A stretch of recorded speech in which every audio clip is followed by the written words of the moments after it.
Thank you very much. I would like to thank again Arvind, Riddhi, and Manju for their invitation. I'm all the more grateful and a bit embarrassed because my talk doesn't really fall into the main theme of the conference, but it's the last one, so it's okay. I don't think I will be talking about anything random, although universal, I'm not sure, and structure or systems will be, in fact, just 1 point, so very little systems. Anyway, I also realized last evening that my talk was a bit physical, so I tried to transform things into a more mathematical language. So now it's a kind of jumbled mixture, and I'm afraid that neither mathematicians nor physicists are going to understand anything, but okay, it's the last one anyway, and so it's the end of the conference.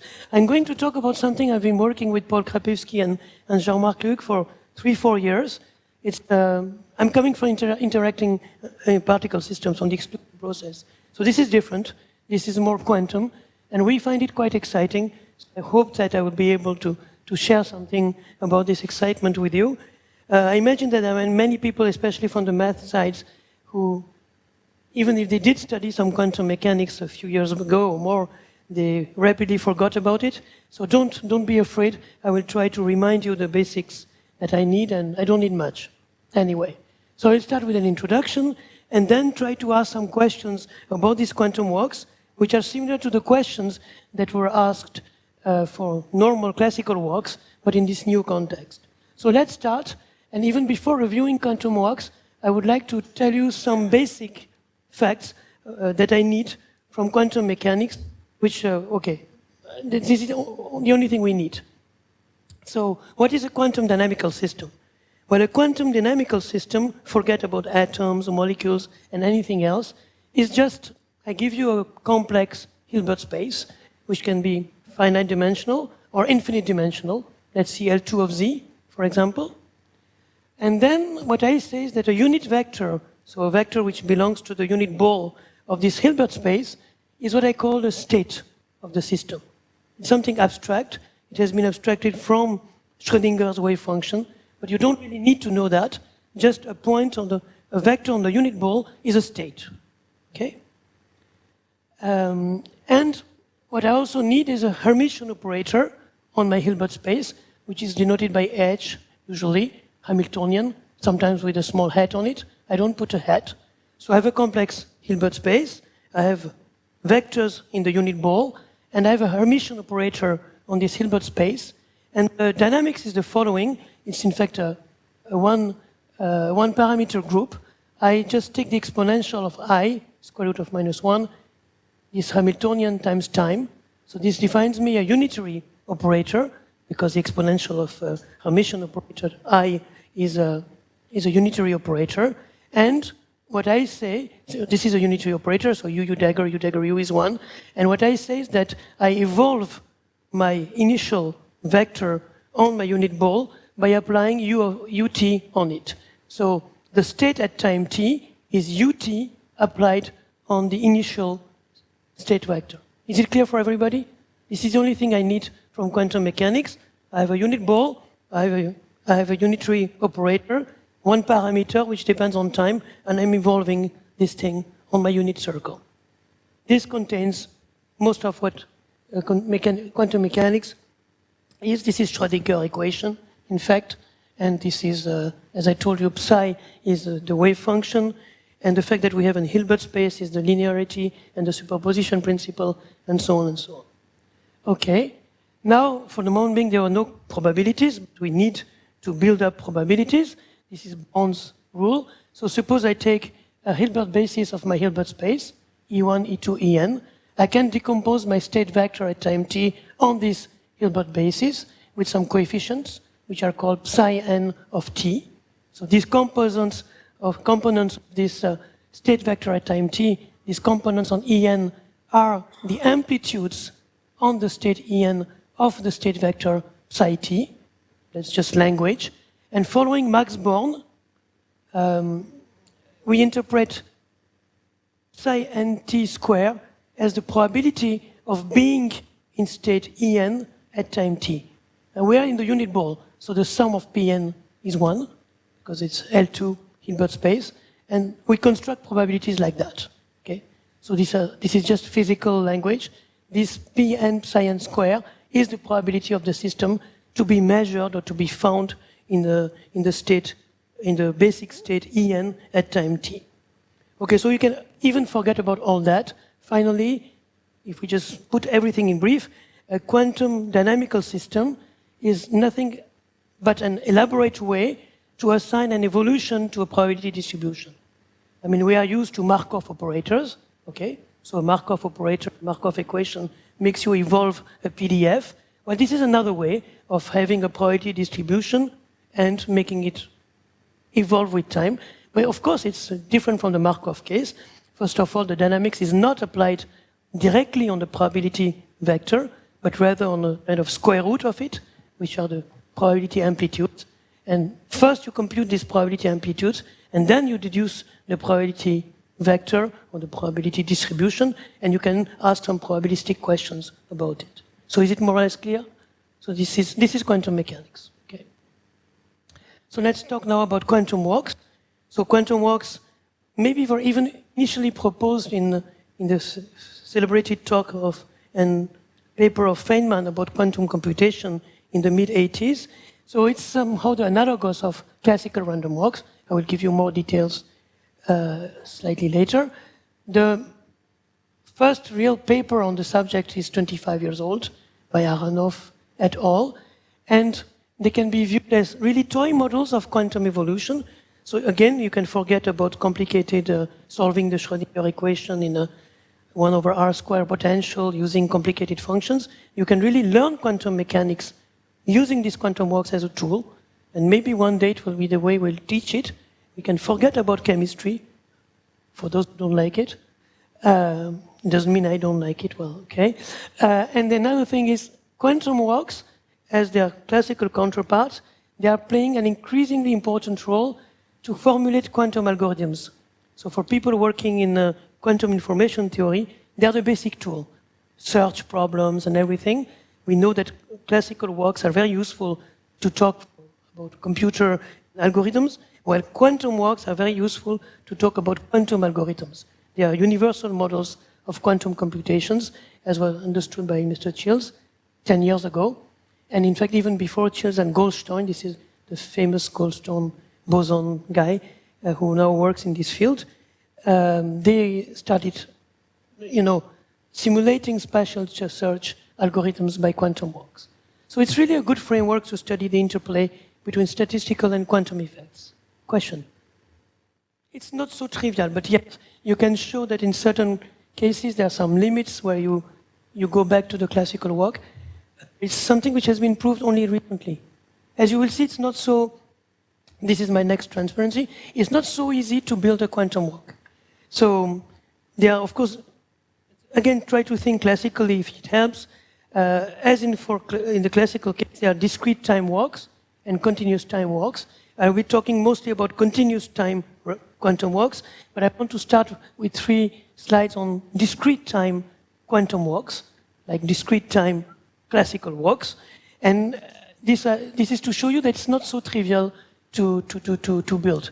So suppose we're on Z, could be ZD, but Z, and we want to construct a discrete time quantum walk. So what we need to construct, so now we have only discrete times, integer times, we need to construct unitary mapping, which goes from psi at time t to psi at time t plus 1. Psi is the amplitude vector, so it contains the amplitudes of being at any site in Z. So it has an infinite number of components, psi 0, psi 1, psi 2, psi minus 1, and so on. And we want to construct something, a unitary operator, such that if we just read the coordinates of this equation, we want psi n at time t plus 1 to be a kind of linear combination of psi n minus 1 at time t, psi n t, and psi n plus 1 t. This would be really the analogous of the random walk, classical random walk. Well, it's not totally trivial.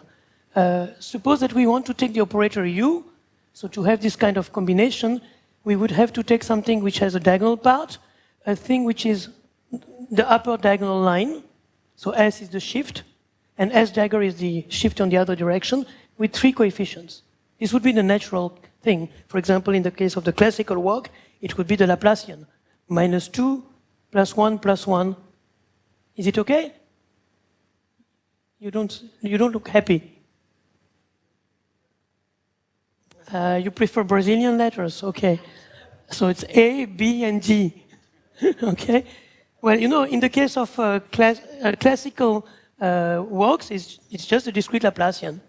Okay? So I want to build something which looks like that, but with some coefficients here. And this is the shift. So this is the upper line just above the diagonal with ones, and this is the lower line just below the diagonal with ones. Okay, and I want this U to be unitary. That's the difficulty. So I just try to do U dagger is equal to U dagger U is equal to 1, and this gives me some equations among the coefficients, alpha, beta, gamma. And these are the simple equations I get. This is very easy. Okay? The problem is that if I choose alpha, beta, gamma as numbers, complex numbers, these equations, you see, because of this one, they have almost no solution. They have trivial solutions. So it's not interesting. So you cannot really build a quantum walk like that. And you have to do a trick, which is in fact for physicists, exactly the same trick that Dirac used to build his equation for the electron, his relativistic equation. Instead of having complex numbers, alpha, beta, and gamma, you have to choose alpha, beta, and gamma to be matrices, to be members of an algebra, and they don't commute. In that case, you can do it. You can find 2 by 2 matrices for alpha, beta, and gamma, which satisfy these relations and which make a non-trivial quantum walk. So a discrete time quantum walk does require some internal degree of freedom. You have to toss a coin and then make hopping. So there are many solutions to this equation. One is the Hadamard walk. So you have your initial Hilbert space, okay, Z, and you have an internal Hilbert space with 2 degrees of freedom, and now your unitary operator is acting on both the internal degree of freedom and make the thing walk. So somehow what happens is that you have a kind of internal spin or internal coin attached to your walker.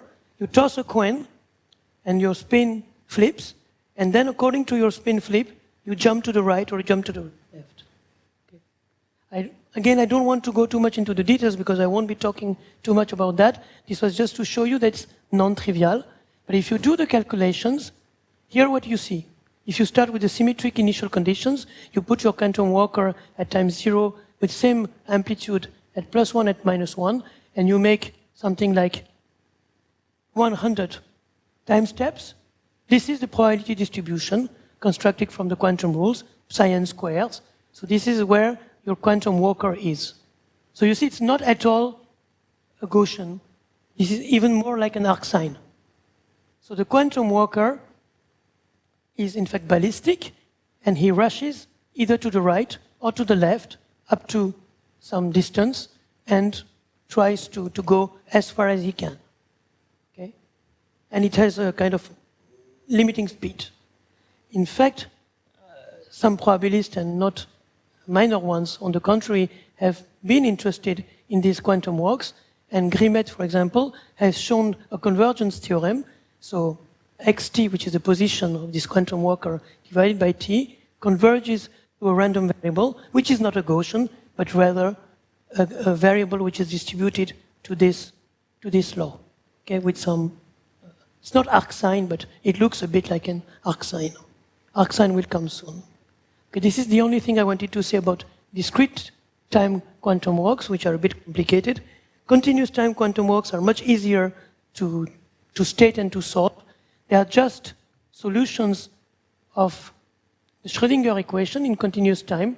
So I could add a -2 psi nt if you want, but -2 psi nt, I can absorb it in the ddt, just by redefining exponential 2 by t psi tilde.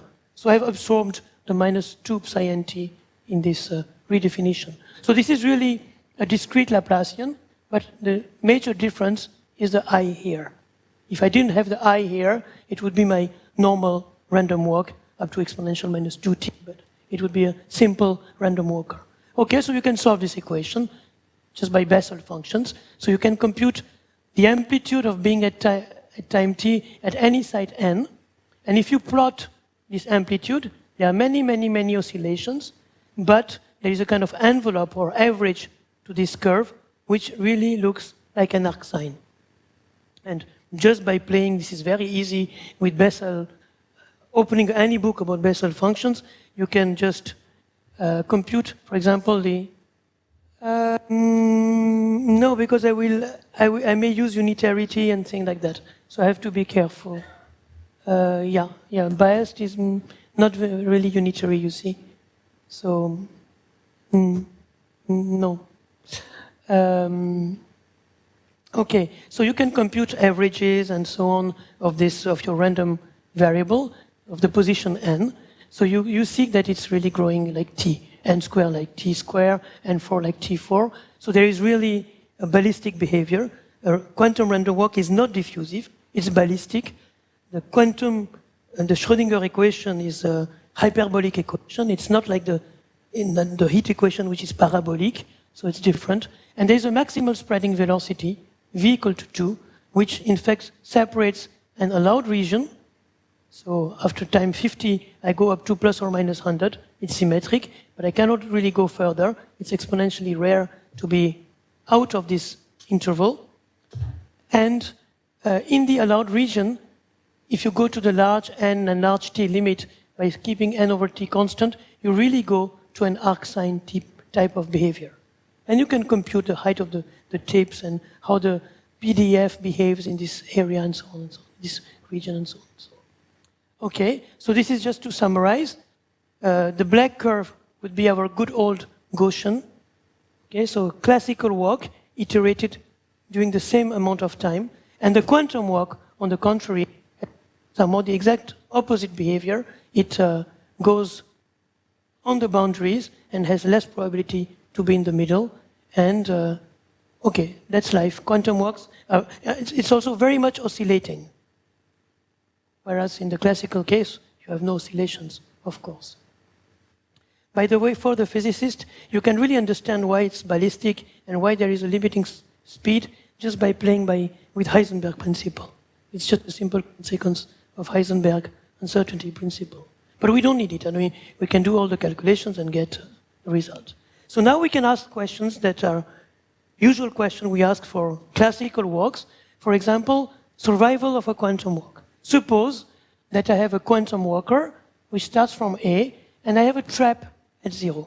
I put something that eats my particle with some probability, with some rate. What is the probability? What is the survival probability at long times of my quantum walker?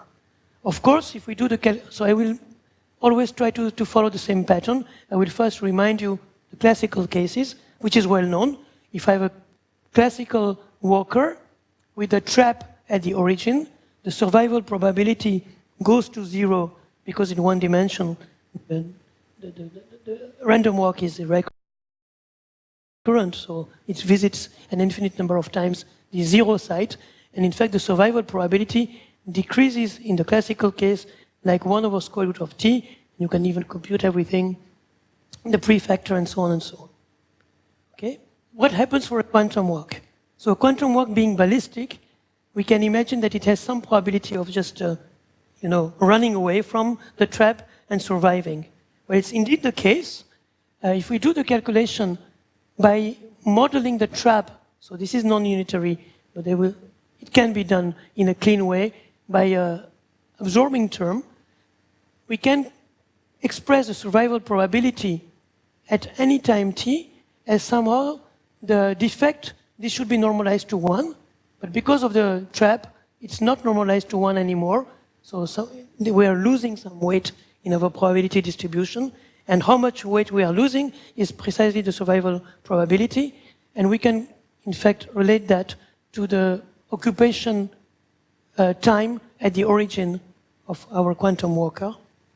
And here again, everything can be solved exactly using green function techniques, so we can get formulas, an explicit formula of the survival probability at infinite time as a function of the initial departure point of our quantum walker. I don't want to get into the details of the formula, but I just show you I mean, this is explicit, there is no cheat here, but the curves are interesting. So this is what happens. So this is in fact the survival probability S infinity at infinite time as a function of the trapping strength, the strength of the trap.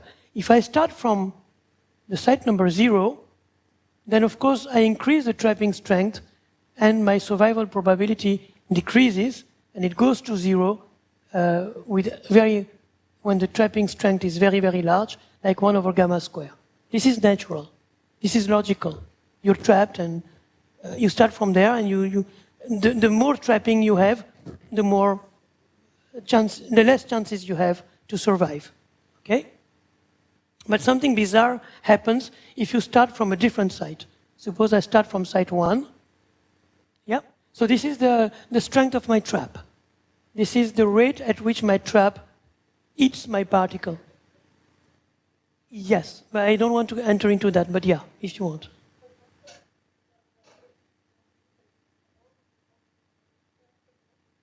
So no, the norm is not conserved, and precisely the non-conservation of the norm, and the remaining probability in my system is the survival probability. Okay? Yes, this is precisely Raoul's question. This has something to do with measurement. But I put it under the carpet, if you allow me. But this is clean. This can be done in a clean way. Yeah. Yeah, this is precisely some. Yeah, symmetry, exactly. You can add a kind of other degree of freedom with each. That's exactly what I tried to put into the carpet, but you didn't let me do. You can add another system which preserves unitarity of the global system. And if you trace out, or if you integrate out the symmetry, as you say, state, then the resulting dynamics for my system under interest is not unitary and contains this imaginary term. This is precisely what's hidden under the carpet. Yeah, exactly. Exactly. So everybody is happy. Yeah? Okay. Thanks for the questions. So now suppose I start from another site, site number 1, 2, 3, and I plot the survival probability as a function of the trap strength. There something very bizarre happens. I increase the strength of my trap, so of course my survival probability should decrease. But then, when I go to higher and higher trap strengths, I see that my survival probability increases, which is totally counterintuitive. And even if I have an infinite trap strength, I go back to full survival. So this is non-monotonous. Yeah, we had the same reaction, but quantum mechanics is weird. So if you have a very, very, very, very strong trap, you survive. Okay? But this is well known, and of course to many people, including Deepak, who wrote papers about that. This is called the Zeno effect, the quantum Zeno effect. It was, I think, first discovered by these American-Indian physicists in the 40 years ago, and even maybe anticipated by Turing in a Nachla's paper that he left, and which was found after his death. And the idea is the following. The thing that I put under the carpet, which is a measurement thing, in fact, when you do quantum evolution, unitary evolution, which is stopped by measurements, if you do more and more and more and more often measurements, which is what you're doing, you measure the position of the particle to see if it's there on the trap before hitting it. And if you do more and more frequent measurements, you freeze the dynamics of your system. So this is Zeno. You freeze your system, you freeze your arrow, which is not moving. Again, Greeks, you don't move anymore. And this Zeno effect says that if you increase the trap strength, well, your particle will never be there. Your particle will not evolve anymore, and it will survive. So it comes from the mathematics, but it's also, I mean, it's related to some deep physical effect. And by the way, Abhishek is working on similar things nowadays, and there's a group in Israel, in Bar Ilan, around Eli Barkai and David Kessler, who are investigating very similar problems. Okay, so this is one interesting quantum thing. Let's continue, and let's try to go to another problem. Now I have many traps on my line, and I put them with some density C. So this is, okay, so the traps are in blue, and the black sides are clean sides, and I put a particle somewhere, and I have traps with some density C. Okay? So now I would have to study the same thing, but now I have a random, so there is some random thing in my talk, after all. You have a random density of traps, which is epsilon n, which is a Bernoulli random variable. Okay, let's go back to classical case. The classical case is a very classical problem, which was investigated, for example, by Donsker and Varadan. I have traps and a classical random walker, and I want to compute the survival probability. This has been also very much investigated by physicists in the 70s and 80s, and it is known that your survival probability of your classical walker is given by a stretched exponential. In one-dimensional case, it's exponential minus constant time t minus t to the power 1/3.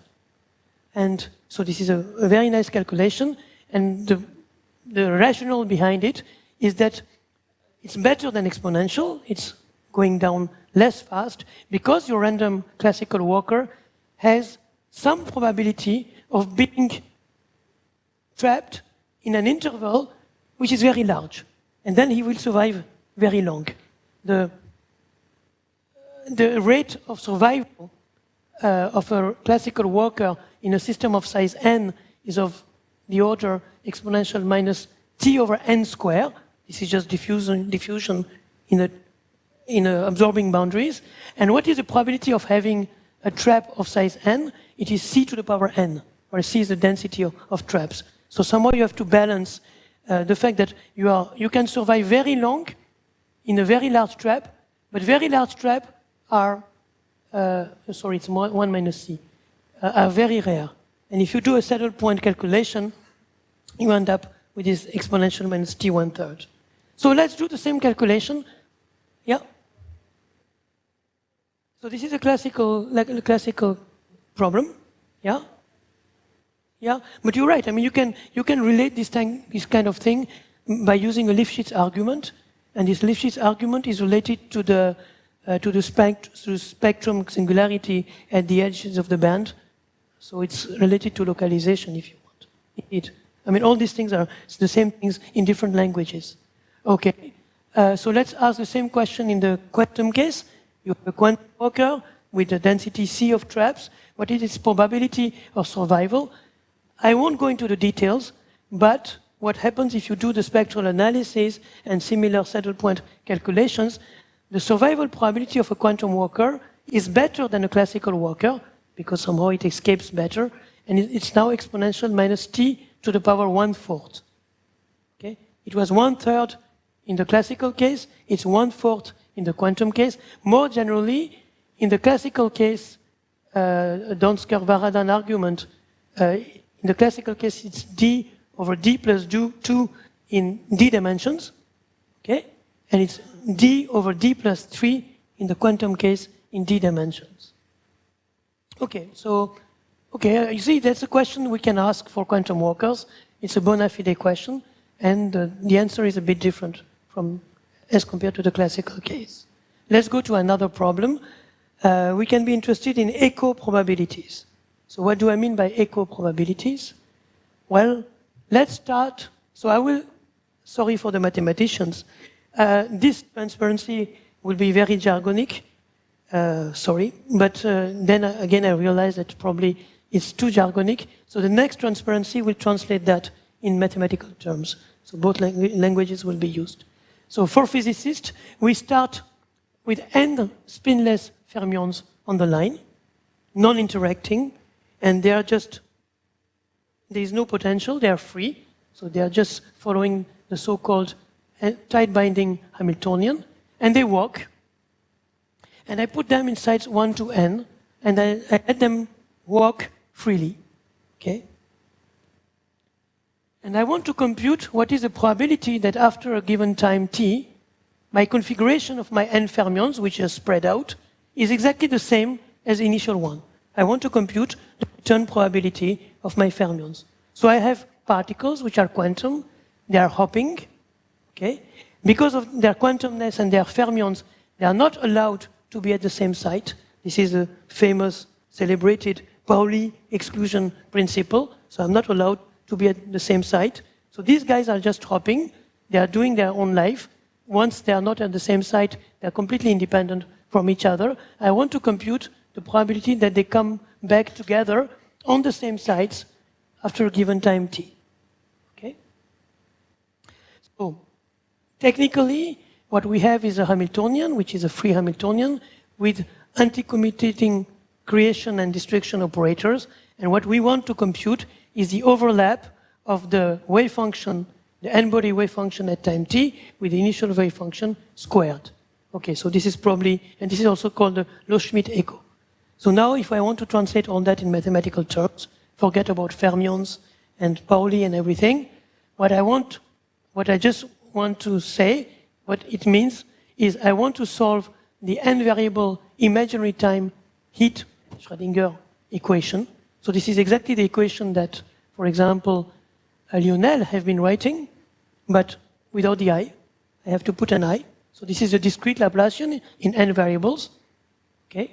So I want to solve this equation, the discrete Laplacian equation, but I have the following requirement. Psi t has to be an antisymmetric function. Okay? So if I make a permutation of the variables of psi t, the sign of the permutation comes out. So in particular, I cannot have two coordinates equal, because it's antisymmetric. It's fully antisymmetric.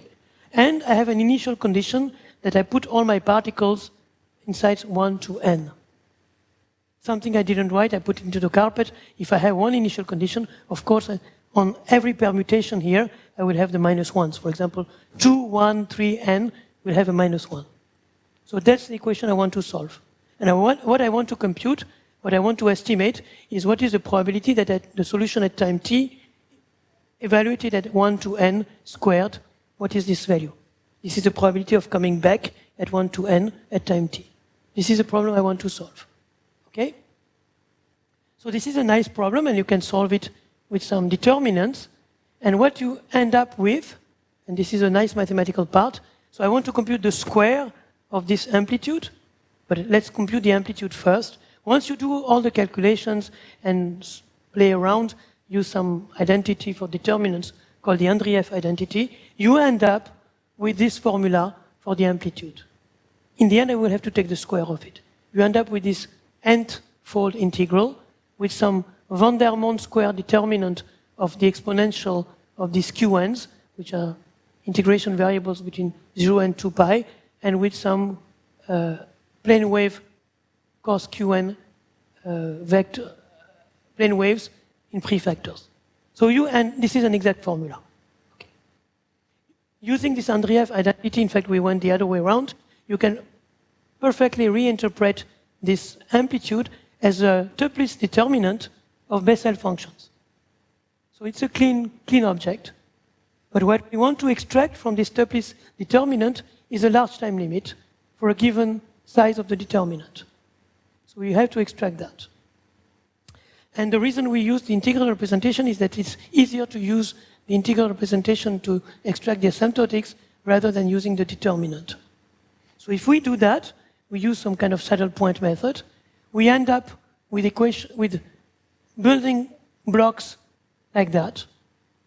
You can see why. I mean, somehow we'll do some saddle points. So saddle points are obtained when cos qn, sin qn is 0, when this is a stationary phase. So we will end up with qn squared, and then developing the exponentials, we get some von der Mondt.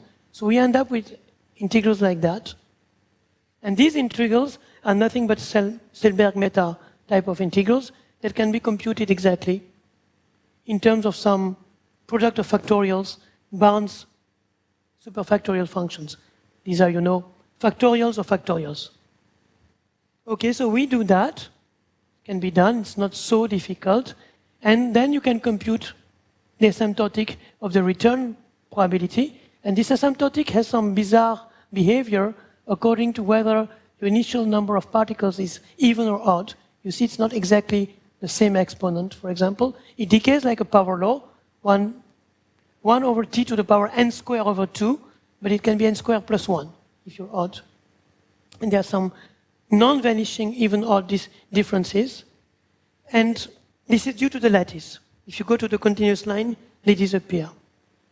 Okay. I'm coming. Of course, you're following. That's great. Comparison with classical workers. Here it is. So for classical workers, it's also a very nice calculation. It's not so old, in fact. There is a paper by Grabiner, I think, in the 90s. The problem, how can you compare it to anything classical? Well, you can compare to n random workers on the line, which are conditioned never to collide. So you condition them never to collide. You start them at sites 1 to n, and you want to compute the return probability at time t with the condition that they don't collide. Okay? So this is a well-known problem, and it was solved something like 15, 20 years ago. You can use the Carlin-MacGregor, Lindström, Gesell-Vienno determinantal formula for that. And this is what you get. The classical analog of the previous problem has a slightly different exponent. Okay? It was n squared over 2, now it's rather n squared over 4, but it looks a bit the same. But there are no oscillations, no even odd effects. And one difference between classical and quantum are these oscillations, interference effects, which we don't have in classical case. There's another thing we would like to investigate. Now suppose that instead of starting with n fermions, we start with an infinite number of fermions. We put all the fermions, usually we put them on the left, but put them all on the right. An infinite number of them on Z, so on all positive numbers. And we want to compute the probability that at time t, they come back to the right side, all of them. In the intermediate times, they can do anything, but we want them to be back at time t. Okay? So this has been done quite recently, in the last 2 years, by different groups, and they found a very beautiful result. They found a result which is true for any times. They found that the return probability after time t is equal to exponential minus 2t squared. Whatever t is, it's not asymptotic, it's exact. Okay? And they did it by using some dimer tiling tricks. So, a la Kenyon and so on. So they mapped the problem into dimers and then did some counting. This is an exact combinatorial result. This is the work of VT, Dubai, Stefan, and Hake 2.5 years ago. And even more recently, a group of mathematicians, maybe you know some of these people, unfortunately I don't, they did the same calculations but in a totally different context of computing some volume of balls in unitary groups. So this is an exact result, okay? For an infinite number of particles. For finite number of particles, I showed you the result. It's a power law. So it has nothing to do, a priori, okay? But of course, the reason it has nothing to do is just a question of inversion of limits. If I take very large n here, I will not build up an exponential, although I would like to connect this with the exponential minus 2t squared behavior. So, again, this is a question of inversion of limits. In this case, we take n equal to infinity first, and then t large, and not even t large. This is true for any t. In our case, we take n finite, t large, and then we take the n large limit. So, what we can do is to try to match this result with the one we got, and what we inferred is that there should be a scaling function so that Rnt for large n and large t, but fixed ratio of t and n, so we don't take any limit, we take both of them large, but with a finite ratio, it should behave like exponential minus 2n squared f of x. Okay? And if f of x behaves like x squared when t over n is very small, then you go back to exponential minus 2t squared. And if it behaves like that, log x for t over n very large, then we can reconstruct the results we got asymptotically.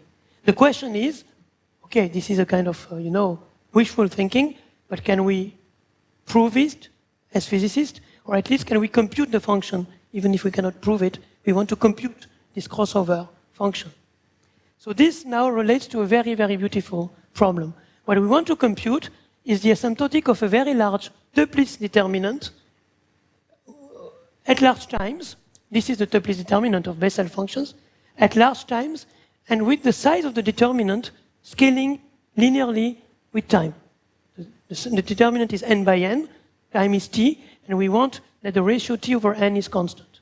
Okay? So we want to extract these asymptotics. The big problem is that, again, this is quantum mechanics, we cannot do anything for that. Bessel functions oscillate. It's a big Toeplitz determinant full of oscillations, and it's very hard to do. But suppose we go to purely imaginary time. Okay, so we go to classical physics somehow. It means that we're replacing Bessel functions by modified Bessel functions, which are the INs, I, the usual non-oscillating Bessel functions. Well, then extracting the large asymptotics of the determinant of the modified Bessel functions, IN, is something quite classical. And this was studied by great people. In fact, this was studied a long time ago by Gross, Witten, and Spendawadia. And they were able to extract, using random matrix theory, to find a formula, an exact formula for this crossover function. Here it is. This is an exact formula.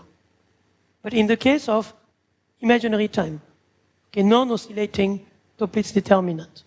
And this was stirred a lot of interest because if you look at what happens in this free energy function, there is a third order phase transition for x equal to 1/2, and there has been hundreds of papers continuing this work, which originated in the early 80s. Okay? This result can be extracted in another way. Borodin did it a few years back by doing some double scaling asymptotics of this determinant. So then you can think that, okay, look at this exact result, look at our conjecture, they seem very similar. So it could very well be that our function is an analytic continuation of this Gross-Witten-Wadia crossover function. Unfortunately, it's not the case. The trick they used, the methods, it's more than tricks. The whole method they used cannot be extended easily to case because somehow we have to do saddle points in the complex domain, and they had saddle points in the real domain, and the saddles are completely different, and there are plenty of them, and there are degeneracies, and so on and so on. So we were able recently, we are doing the calculation, but we guessed the solution for this case. And now we are using some, in fact, thanks to our colleagues, François David, who was mentioned yesterday, and Bertrand Hénard, they give us some methods, some cutting-edge methods in random matrix theory that we can use and to compute this crossover function in our case. So this is in the path of being finished and written up, hopefully in the coming months. Okay, I still have a few minutes left. So I think I will, maybe for the first time and in advance, but this is good, this is the last talk. And the last thing I wanted to tell you about is about inserting particles. So again, you should think that one of our drives with Paul Krapivsky and also with Jean-Marc, but our initial motivation was to try to understand some quantum mechanics. And we are coming from exclusion process and things like that. So we wanted to understand the differences and compare and try to extend the problems. So let's go back again to the good old symmetric exclusion process, maybe the only thing I understand a little in life. The rest of life I just don't understand at all. All fields included. Huh? So the exclusion process, on a line, okay, we have this excluding particle, and what we add to it is that when site 0 is empty, we add an extra particle with rate gamma. So usually it's open on two boundaries. Here we have only one reservoir on the middle of the infinite line, and with some rate gamma, I put one particle more. Okay? Of course, if it's occupied, I cannot do it. And I do it in one dimension, in 2 dimensions, in any dimension, on the 1-dimensional, 2-dimensional, d-dimensional lattice. And at the beginning, I have nothing. And I'm just adding up particles, one by one, whenever I can. So a few years back, Paul Krapivsky did some calculations, and he computed the average number of particles after time t. And what he found is quite nice. In 1 dimension, this average number grows like square root of t. In 2 dimensions, like t over log t. And in 3 dimensions and more, like t. This is easy to explain. I'll just tell you why in a few seconds. And the variance, he was able to compute the variance exactly in one dimension using macroscopic fluctuation theory that I mentioned on Monday during the colloquium. And he got the exact prefactor. In 2 dimensions, he found the scaling, T over log T, but nobody knows how to compute the prefactor. And in higher dimensions, he was able to find the variance. In higher dimension, it's just a Poisson process. And this is very easy, because in fact the caging, the exclusion effect in dimensions strictly more than 2 does not operate anymore. The random walk is not recurrent anymore. So you're just adding particles with some rate gamma, and the rate gamma is renormalized, and this WD, which is the Watson integral, just counts you the probability of recurrence. So everything just goes together, and this gives you higher dimensions. And the square root of T in 1 dimension is just the fact that, in fact, these particles diffuse as a global density profile, and they diffuse like square root of T, and you have to wait enough to have this site empty. And the nice thing is that in low dimensions, as you can see here, there's no dependence in gamma. You don't care what gamma is. The limiting thing is the site to be empty. However gamma is small or big, you have just to wait that this site gets empty to be able to insert a particle. So even if gamma is very big or very small, you just don't see it in the long-time regime. Of course, there's a crossover. Okay, so let's go to the quantum case. What happens if we replace the symmetric exclusion process by fermions, spinless free fermions? So the same thing, we have hopping, the same hopping free Hamiltonian, but we add an extra particle whenever it's possible. Again, I'm putting under the carpet all the measurement and extra. So it's not a symmetry anymore.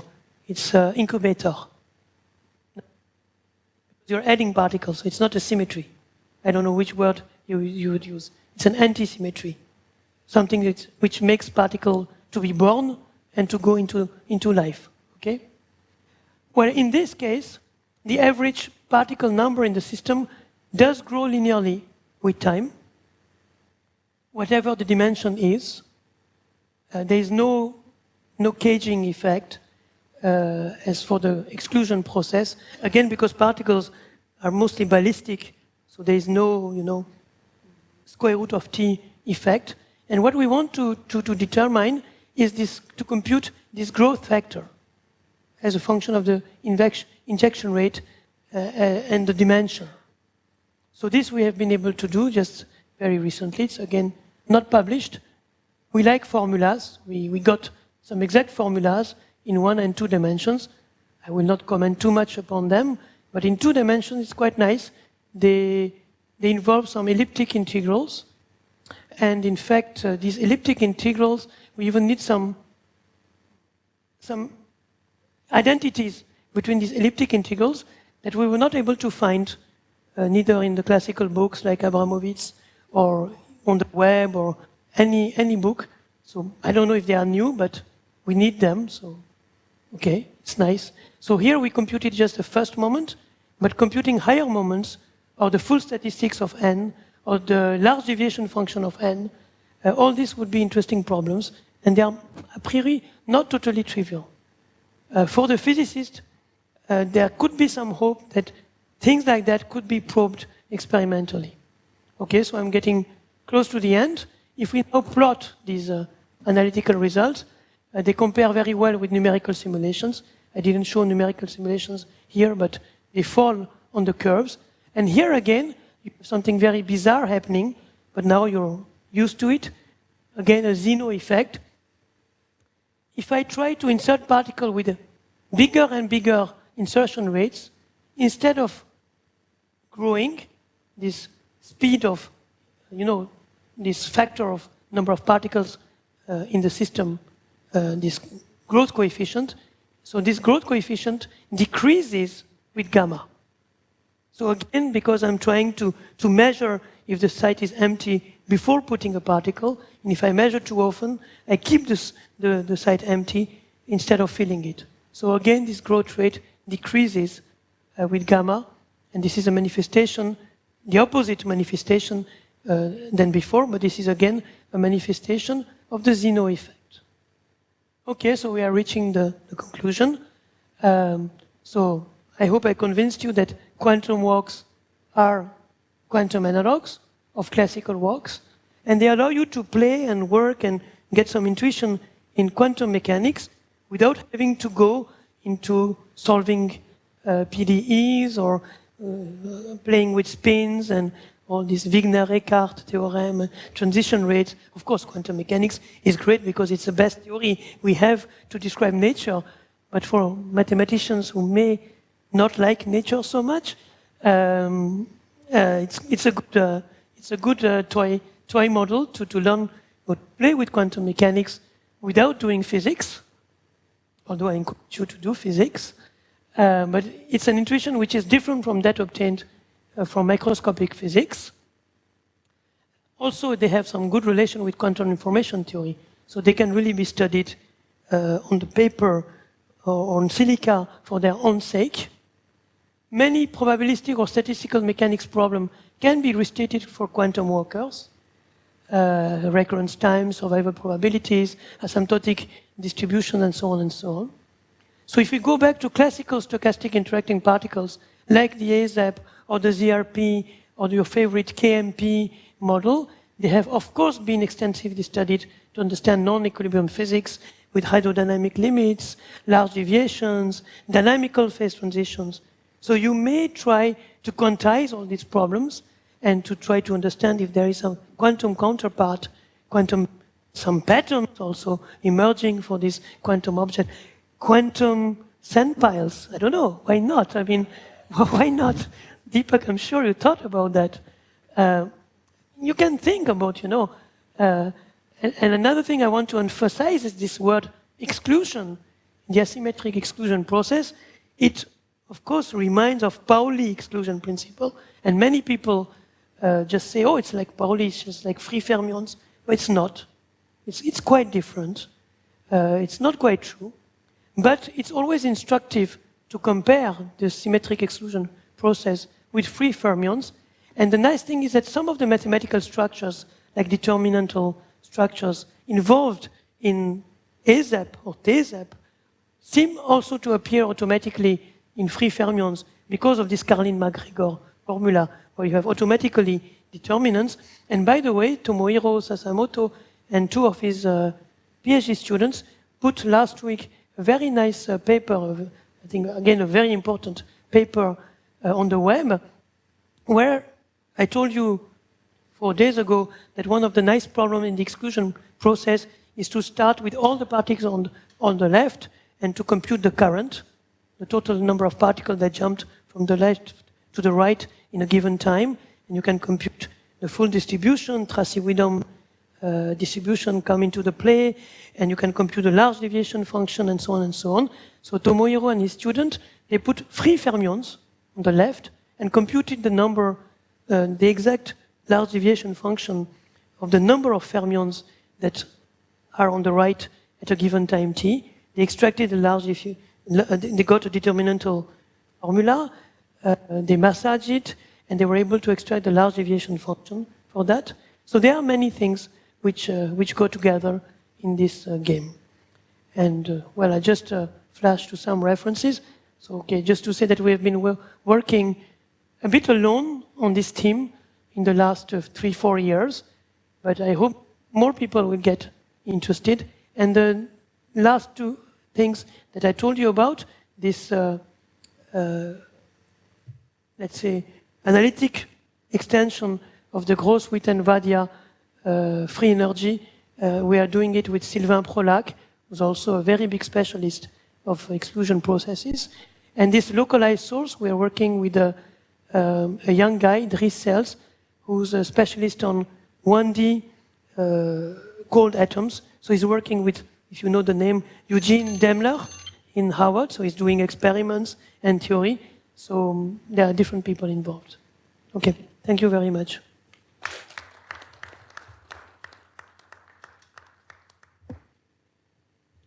Questions, comments? Yes, Rahul?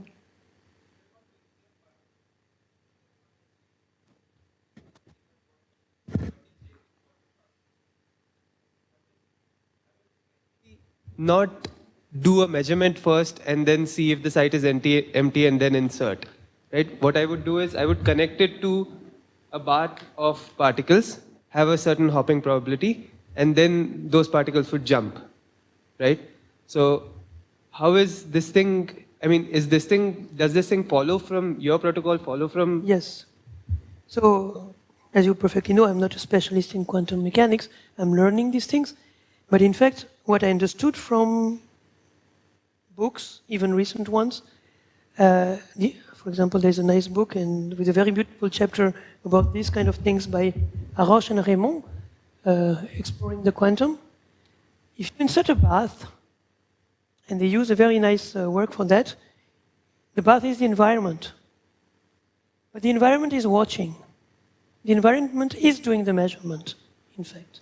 And what you want to do is to insert a big bath and then trace out the degrees of freedom of the environment, of the bath, to get an effective dynamics on the system that you want to look at.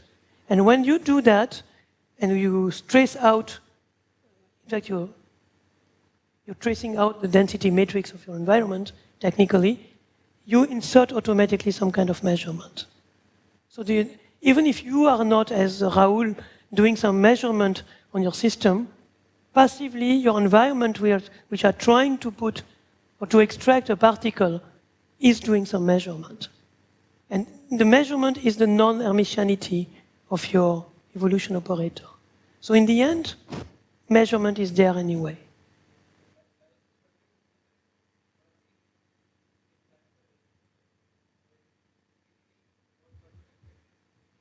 Something to a bath with higher and higher chemical potential. Yes. And then I see a Zeno effect. That does not seem very physical to me, but I don't know, maybe, like I change the chemical potential of the bath that I've that site to, and then I see a Zeno effect as, I see a non-monotonicity in the... Yes, because the bath has to know if the site is, this is anthropomorphic metaphors, it's not good. But somehow the bath has to test if the site is empty, so he has to do some interaction which is different if the site is empty or not before inserting a particle, and this interaction amounts to a kind of measurement. And the bigger the chemical potential you want to put in the bath, the bigger the interaction is, and the more you're freezing your target site into the empty state, This is my understanding, but again, it's fragile.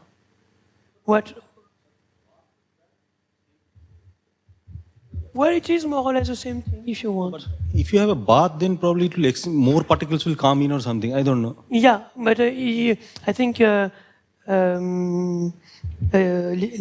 Leonardo used this symmetry metaphor for trap, but bath is a kind of negative symmetry or something which provides babies. So it's just a question of sign, but it doesn't change much. In fact, in the formalism we use, is the so-called Lindblad formalism. It's almost the same. You just have to change a sign somewhere, or change a C dagger into a C. It's the same formalism. I have two questions. First one is that when you introduce this quantum random walk, you started with this alpha, beta, gamma, and then you saw that that's not enough. You put internal. But this is exactly Dirac's trick. Huh? That is fine. But when you go to the second problem, you did not need any internal degrees of freedom. No. So this is the difference between continuous time random walks and discrete time random walks. Is there a better way to understand? Why? This is a very good question, but no, I don't have a good understanding of that. You're right. The only thing I know is that people can prove that discrete time quantum walks do converge under certain conditions with some scaling, as usual, to continuous time random walks. I also know that continuous time random walks are supposed to be less interesting for quantum computer people. Discrete time. Yeah, and the second question is that when you put these disorders, many places like and so you get t to the power 1/4. Yes. So if you put the disorder in irregular interval, what do you expect for the power? No, then the wave functions will be just exponential minus pi t over L square. It's just a guy trapped between two fixed. No, the slow exponential is due to the fact that sometimes the guy is lucky enough to find a very big free space to survive. If you fix, it's just exponential. It's just the first mode of your Laplacian in a fixed interval. No, exponential minus t. If I put a random workers in an interval of size L, I decay like exponential minus t pi over L square. I'm sure it is, but I'm not an expert in localization, so I don't want to say anything silly. But I know that, I mean, people use the same language, they talk about density of states, Lifshitz singularity, so it's the same thing, yeah. Yeah.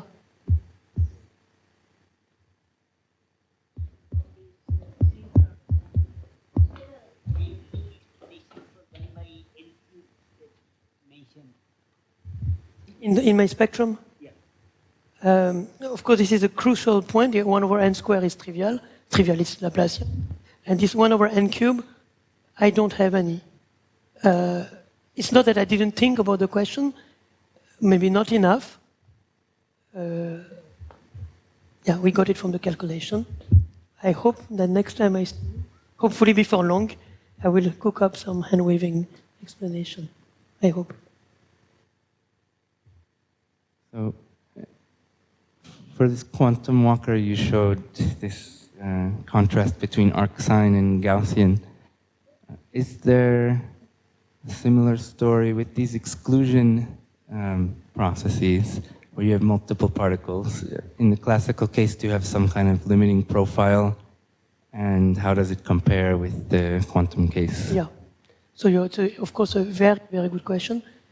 So, for example, I didn't mention it because I forgot the name, I didn't find a reference. So here there's this result of Grimet that I showed you. But there's even a kind of stronger result, but more recent, by a group of people from Brazil, but I forgot the name of these people. It was not Leonardo Rolla, other people. They prove some hydrodynamic limit. So people are going in that direction, trying to prove some convergence to a PDE. So instead of Gaussian kernels, they have these arctine kernels, and so on. The point is that if you go to many quantum walkers, well, of course, it's full of oscillations, because our Bessel functions are just plenty of oscillations everywhere. What we usually do to get a profile is that we try to smear out, to take, the square, and cos square is 1/2, and so on and so on. But for example, one calculation that we did recently, which is a very easy calculation, we tried to, for this case, we tried to plot the profile at a given time. And of course, it's full of zeros. So they have names. They have a French name. They are called Friedel oscillations. Jacques Friedel is was a French physicist who studied quantum oscillations and things like that in solid-state mechanics, so for solid-state physics, and these Friedel oscillations show up here. Interferences, destructive and constructive interferences.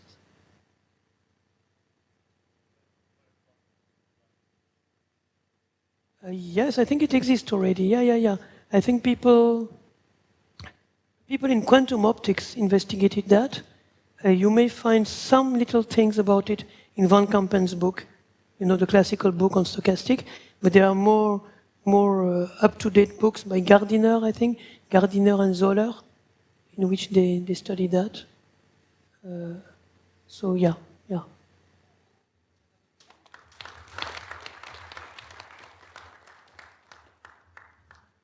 And the organizers, maybe, also.